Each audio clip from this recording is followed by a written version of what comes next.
Sound produced by humans. Speak loudly for a while और सिंग a song. आप थोड़ा सा ज़ोर से बोलिए या फिर गाना गाने की कोशिश कीजिए या फिर मक्खी की तरह भिन भिनाने वाली आवाज़ कीजिए। तो आप क्या करेंगे, इन सब के दौरान आप अपनी फिंगर्स को अपने गले पर रख के देखेंगे। तो आप क्या फील करेंगे कि वाइब्रेशन हो रही है, गले के अंदर से वाइब्रेशंस हो रही है। ह्यूमंस में क्या होता है कि जो साउंड प्रोड्यूस की जाती है ना, वो बाय वॉइस बॉक्स के द्वारा या फिर लेरिक्स के द्वारा प्रोड्यूस की जाती है।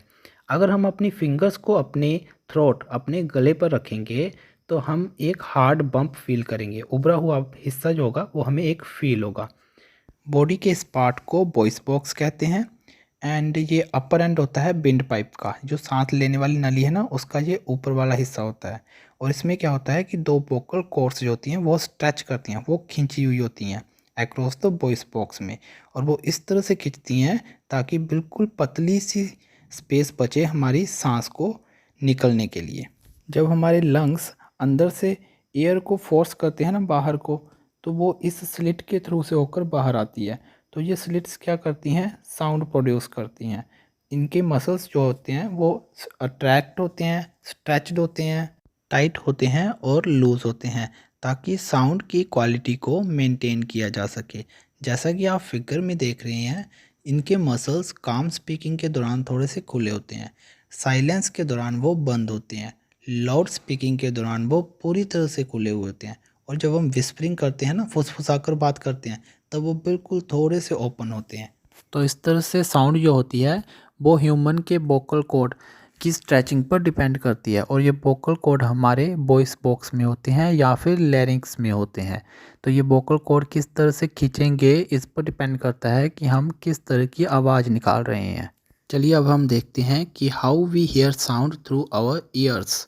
तो जो हमारे कान की शेप होती है वो एक फनल की तरह होती है।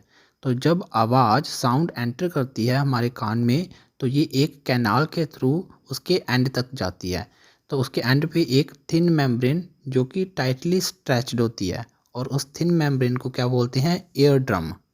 ये जो एयर ड्रम होता है ये एक स्ट्रेच्ड रबर शीट की तरह होता है।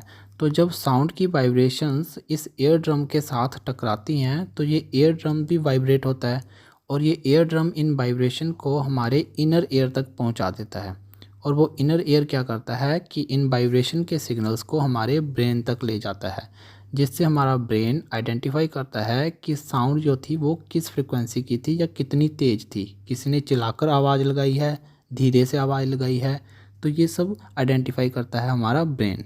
चलिए अब हम पढ़ते हैं लोडनेस के बारे में। ये जो लोडनेस होती है इसकी जो यूनिट है मेजर करने की वो है डेसिबल। तो जब हम नॉर्मल ब्रीथिंग करेंगे तो 10 dB की लोडनेस होगी उसकी। तो जब हम सॉफ्ट विस्पर करेंगे, किसी के कान में धीरे से बात करेंगे या धीरे से किसी के साथ बात करेंगे, तो 30 डेसिबल की लोडनेस होगी उसकी। तो जब हम नॉर्मली कन्वर्सेशन करेंगे, किसी से आमतौर पर बात करेंगे, तो वो 60 डेसिबल की लोडनेस के साथ होगी। तो जब हम बिजी ट्रैफिक में होंगे तो उसकी लोडनेस होगी 70 dB। तो एवरेज फैक्ट्री की जो लोडनेस होती है वो है 80 dB। और जो 80 dB की लोडनेस है वो थोड़ी पेनफुल होती है, और इसके ऊपर की जितनी भी लोडनेस होगी वो हमारे कानों को पेन पहुंचाएगी या हमें स्ट्रेस में डाल सकती हैं। तो गिवन फिगर में लोडनेस का डेसिबल स्केल दिया हुआ है। Thank you.